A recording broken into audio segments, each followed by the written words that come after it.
A mi personalment, les barreges de carn i peix no m'agraden gaire. És més, hi ha barreges de la cuina creativa que em semblen una mica complicades, però hi ha plats que són gloriosos.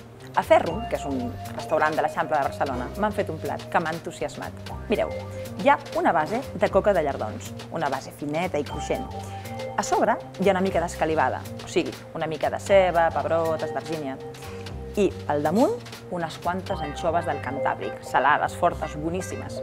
I per acabar de rodonir, hi ha un flam, que és una panacota de remolatxa. Us imagineu la barreja? Dolç i salat, cruixent i tou, moll i sec. Penso que és com una mena de sinfonia de sensacions que queda fantàstic. A més és nutritiu, no us penseu, perquè mireu què tenim. Tenim carbohidrats, de la coca, tenim vitamines, tenim fibra, ja sabeu que pebrot porta un munt de vitamina C, sí, pebrot vermell. Tenim les anxoves, que no cal dir que són proteïnes d'alta qualitat biològica i també són omega-3, que van bé pel cor, ja ho sabem. I la panacota, home, la panacota té llet, o sigui, calci, proteïnes i vitamina D. Què més volem?